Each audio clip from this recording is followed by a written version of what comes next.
Good day, Bashar. And to you, good day. I have a question about how these beliefs, negative beliefs, might densify to the point of getting stuck in the body. Like I have this pain in the back of my left shoulder. Yes. And I've tried many different modalities, emotional processing, acupuncture, chiropractics, Yes. that kind of thing. And when I sit in a deep meditation and let a lot of light in, it's excruciatingly painful behind my left shoulder. All right. So I kind of see that as one of those beliefs All that you right. said are... May I ask you a question? Yes. Oh, thank you. What is your resistance to being your full self?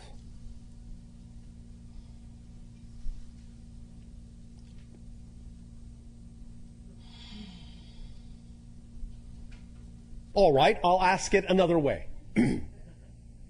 Because this often is an easier way for the human mind to wrap its mind around the idea of discovering negative beliefs. Oh, first of all, are you acting to the fullest ability you can on your highest excitement every moment? Yes. Why was there hesitation there? I mean, I have doubts that come Thank in. you. Okay. So the answer is no. No. Thank you.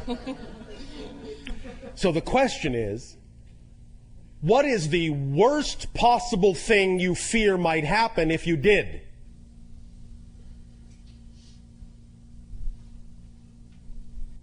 Oops.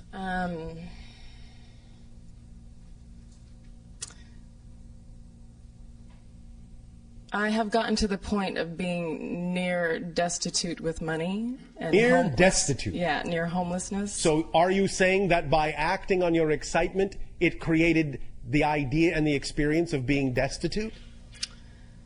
Is that what you are saying? Yes, I guess so. Do you understand that that is a fallacy?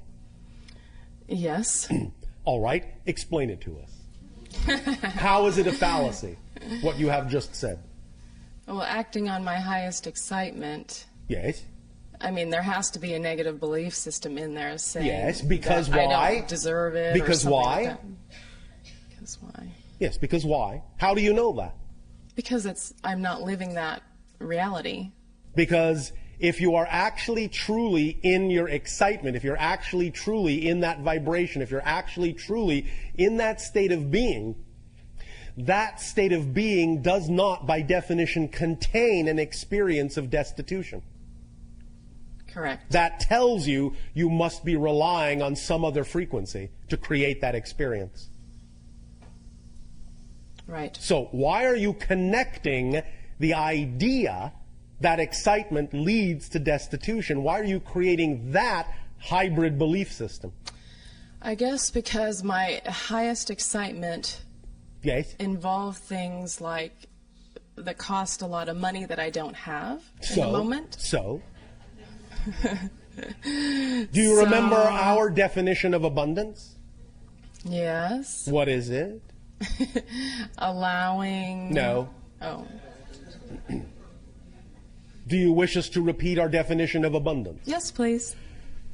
Are you paying attention? Yes, Are you sure? I am. Thank you. Abundance. The ability to do what you need to do when you need to do it. Period. What I need to do when I need to do it. Yes. The ability to do what you need to do when you need to do it.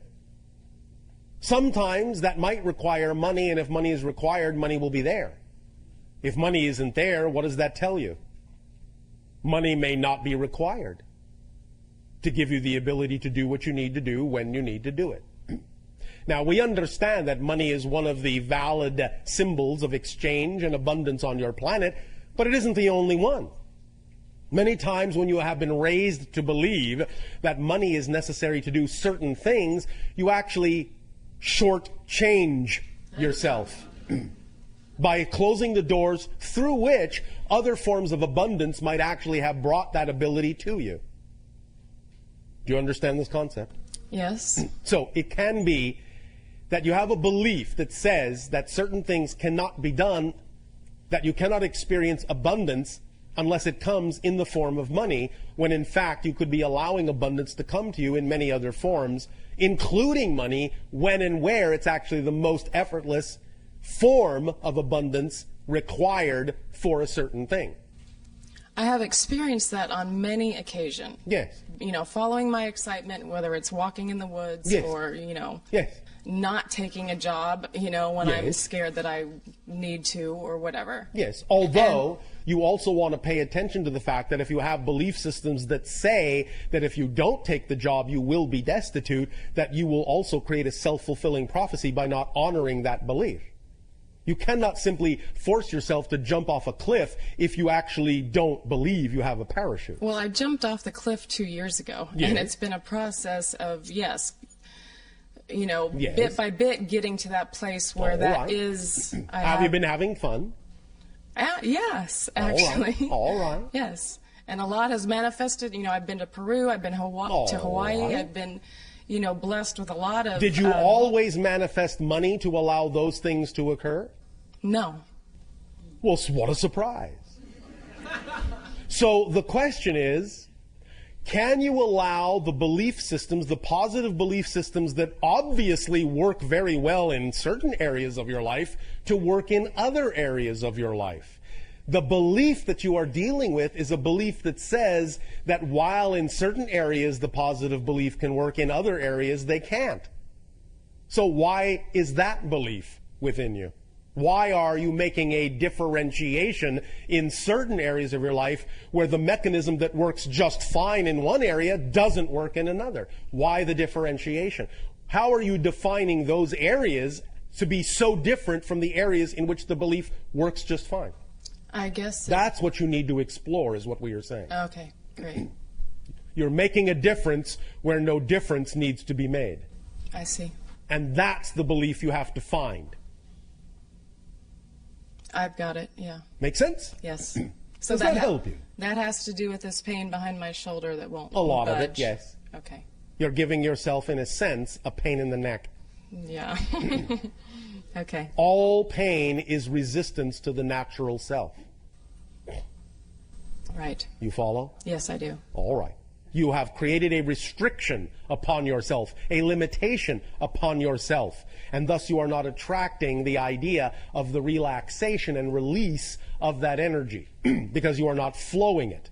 You are letting it build up, and in that sense, by restricting a build-up, it's going to become more and more and more painful.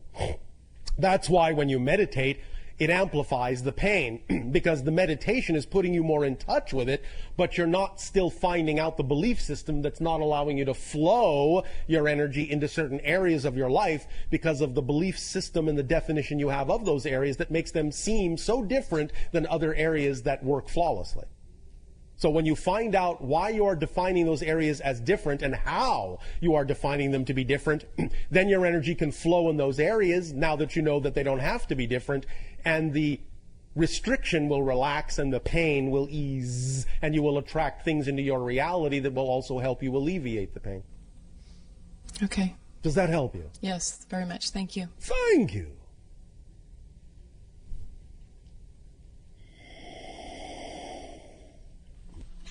Bashar! Hello. So, you know already that I'm Yes. excited to be here. So, a couple of general, sort of larger questions about the collective unconscious core beliefs. Yes. Well, I think it was Thoreau said the majority of men lead lives of quiet desperation. And All right. I'm just sort of wondering, as you are able to peruse the planet, Yes. what's the percentage right now of being locked into these negative beliefs that is bringing the planet into a more negative state? And It's how not that will... going into a more negative state.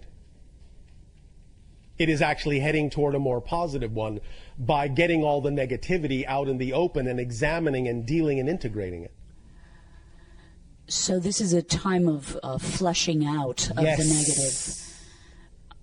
As we have said, Yes, yes. Your 2012 demarcation threshold is the time when the collective consciousness after that point will actually have slightly tipped the scales so that the collective energy of your planet will actually be slightly more positive after that date and can then snowball and expand and amplify from there.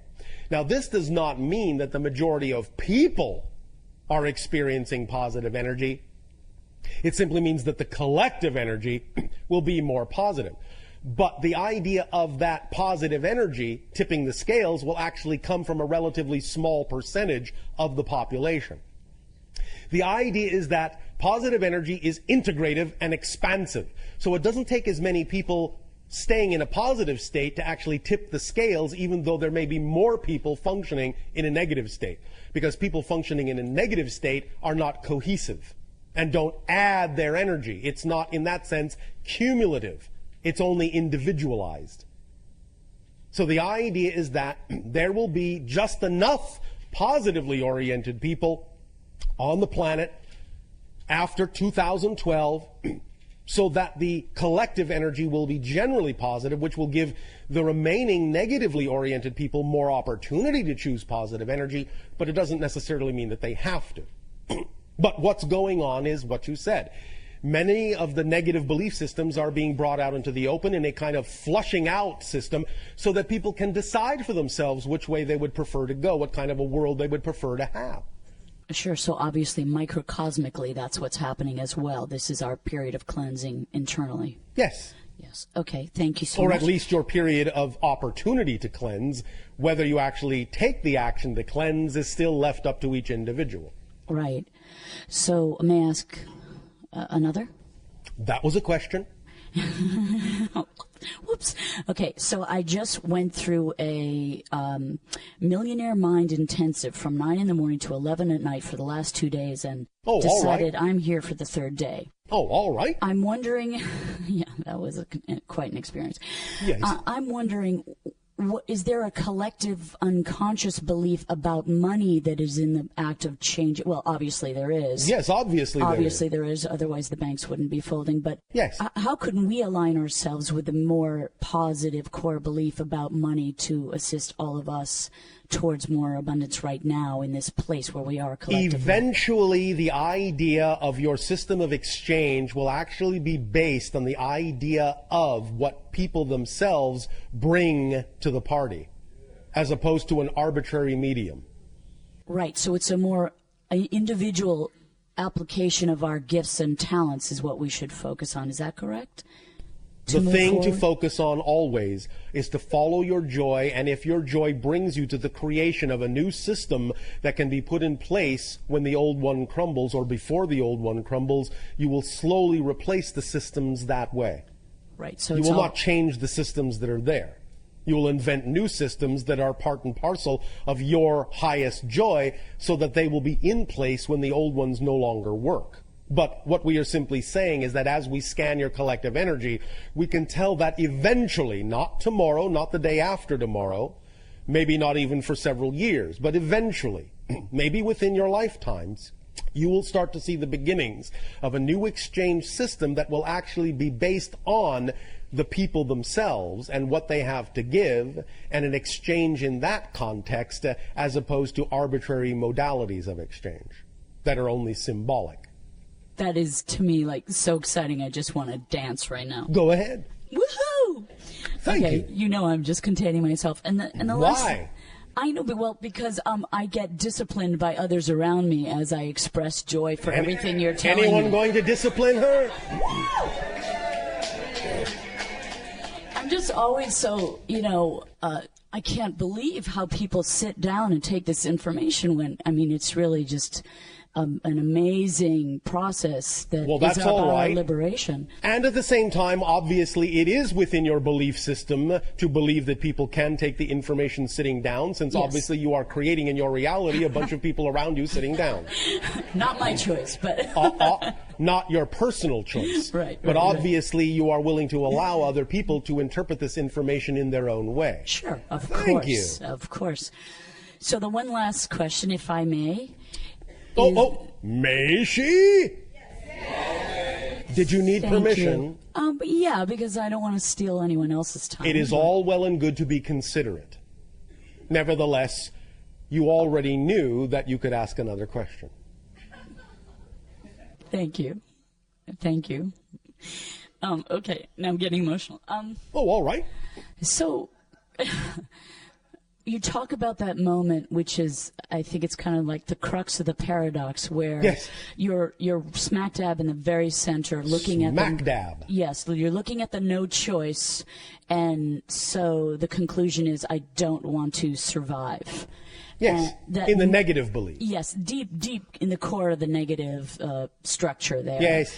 It seems to me like that is also a place of tremendous potential alchemy. Like, yes, of course. That's what we're talking about. Right. I understand that, and I know you sort of answered this question as what would I have to believe is true in order to be in this situation. But I kind of want you to expand on that moment, that quintessential moment where you're up against the wall a tiny bit more, if that's possible. All right. How to produce the alchemy, how to allow the alchemy of that second. Is that possible? It is possible. Thank you, sir.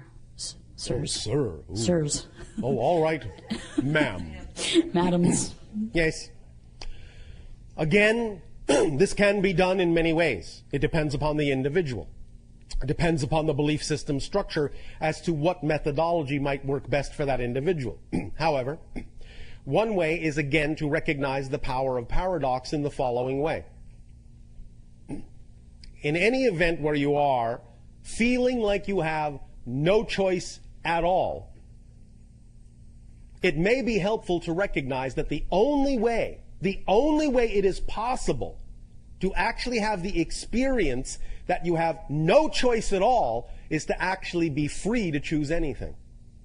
So free to choose anything that you can even choose the experience of having no choice at all. Does that make sense?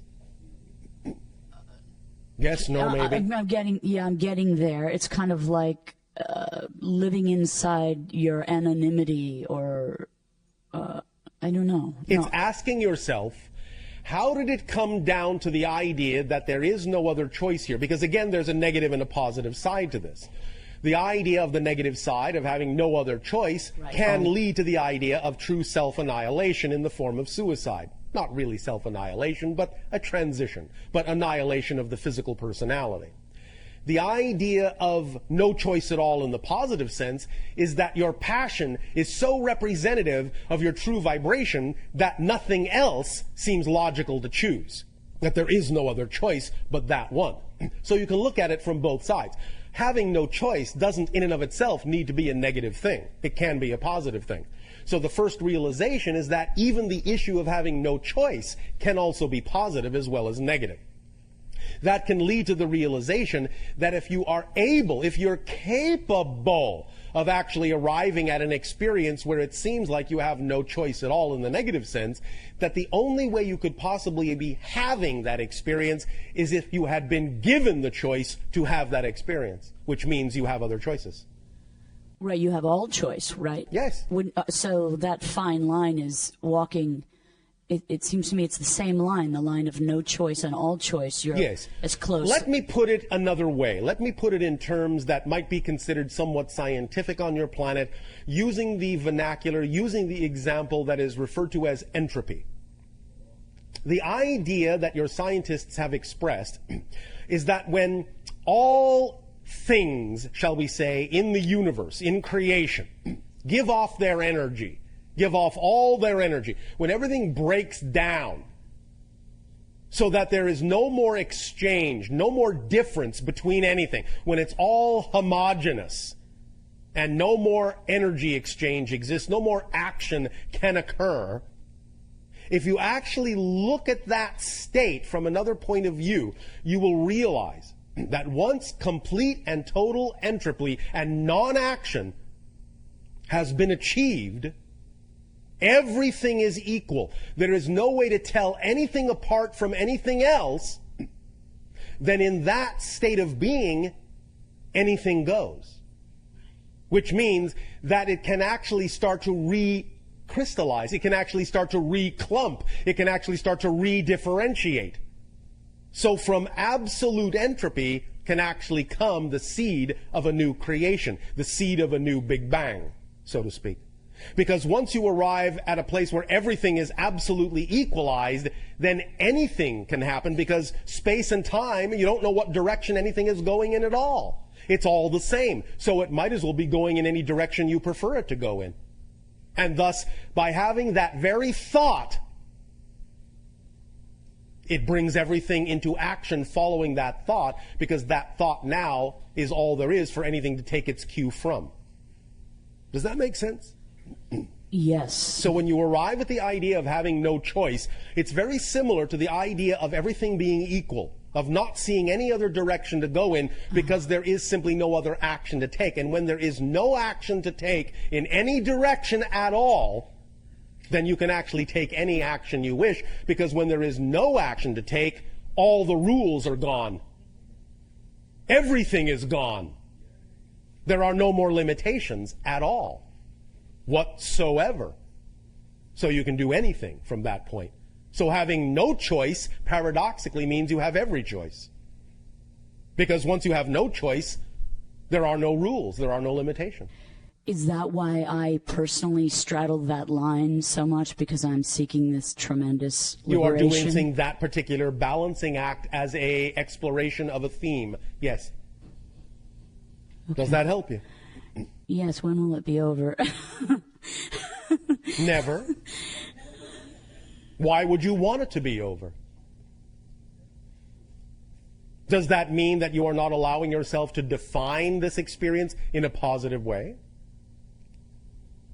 Because all you're actually asking is the question, when will I choose to have the experience in a positive way? When will I choose to define it in a positive way? Because when I define it in a positive way, I'll never want it to end.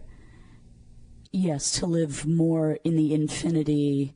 Instead of walking on the line between the two. Yes. I would, is there a way to walking jump on off? The line between the two is experiencing the balance of infinity, if you define it that way. See, what we are saying is you can define it however you wish. Right. And that's what's going to determine how you're experiencing what it is you are creating. So I'm just seeing it as a negative instead of... And so you're experiencing it in a negative way. Everything is fundamentally neutral. It doesn't have built-in meaning. Walking the line between the two doesn't mean anything. You decide what it means, and when you decide what it means, the meaning you give it determines the effect you experience from it. It's as simple as that. Life is meaningless. It doesn't have built-in meaning. You give it meaning. Right. Make sense? Yes. So when will you define this experience in a positive way so that you can start experiencing it in a positive way? When? I'm asking the same question. Is the key... Is the answer now?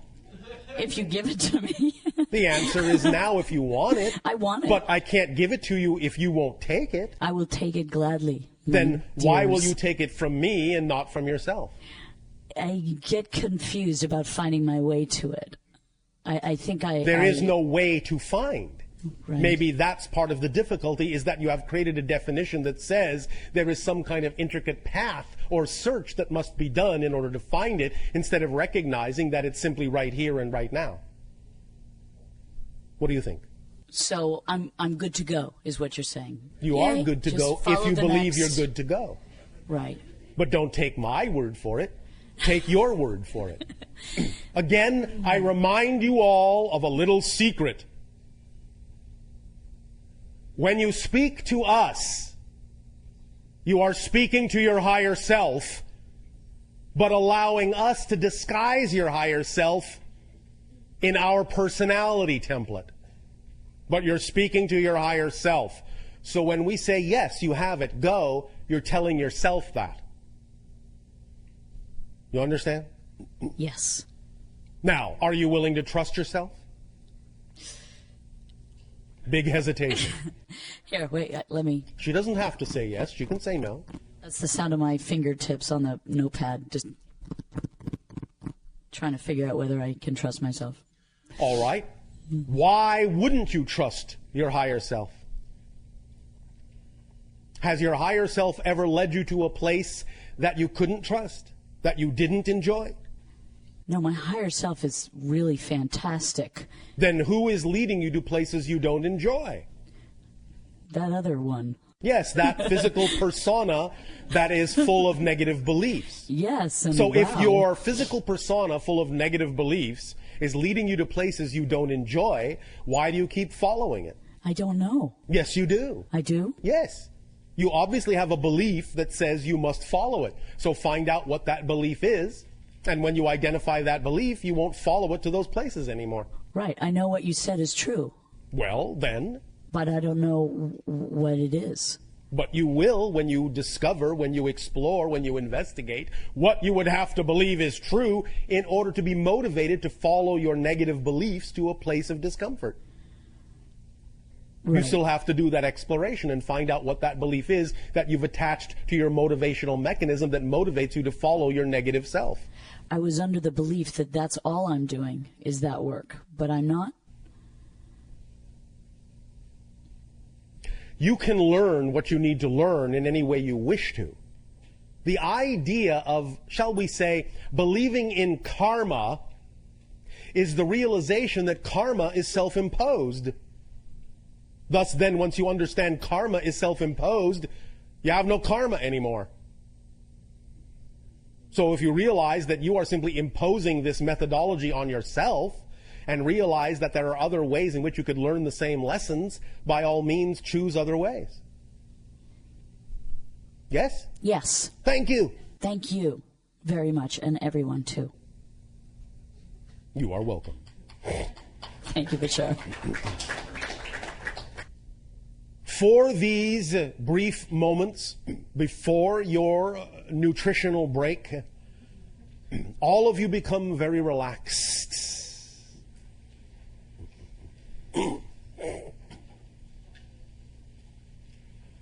Close your eyes and take a deep breath in. Imagine a giant ball of light, a star, the sun, just above you. Feel yourself melting under its heat. Melting, softening, plasticizing. All of your components blending together, flowing, undifferentiating, melting into a crucible of bubbling liquid. You are a golden bubbling liquid in this golden chalice. Pure, undifferentiated, honey-colored, bubbling liquid. Feel the warmth. Feel the ease. No difference between this and that. All one.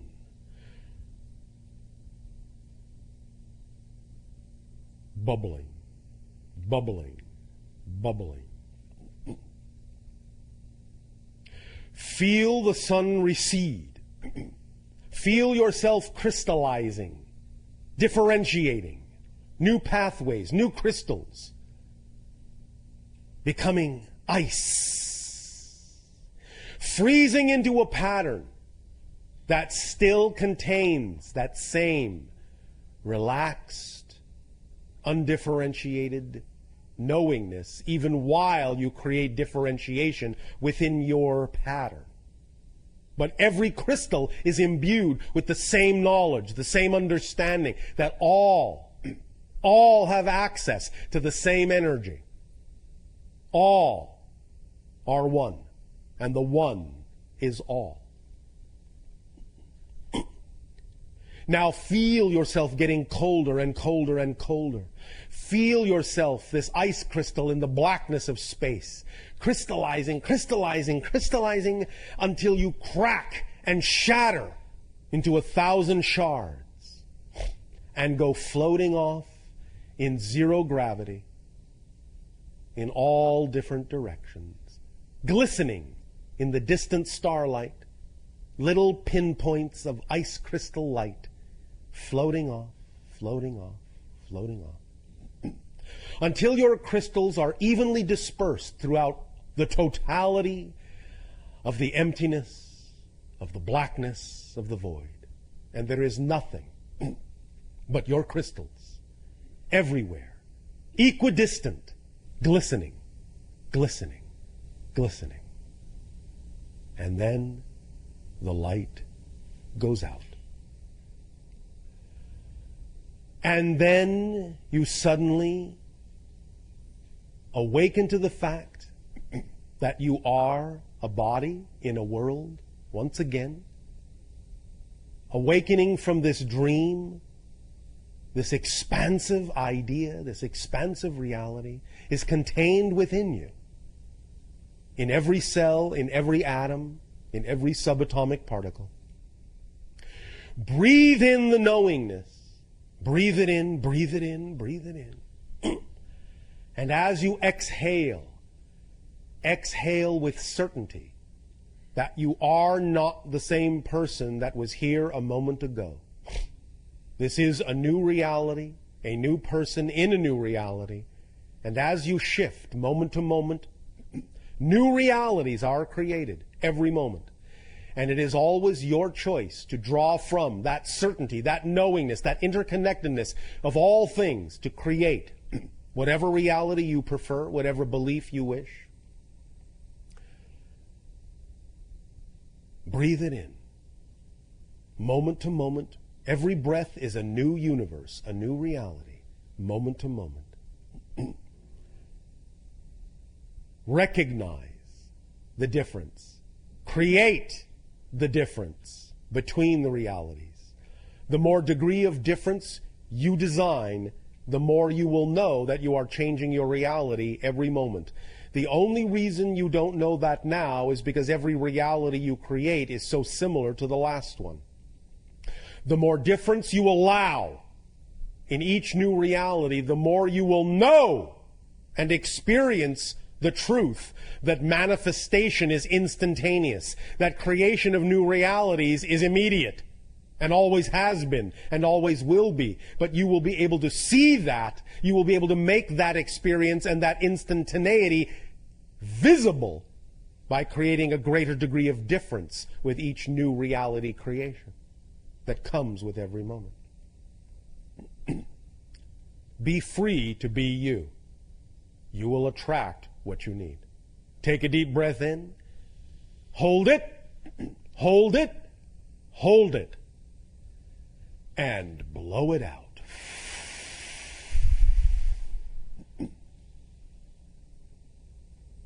Take a deep breath in. Hold it. Hold it. Hold it. And blow it out. And one more time. Take a deep breath in and hold it, hold it, hold it, hold it.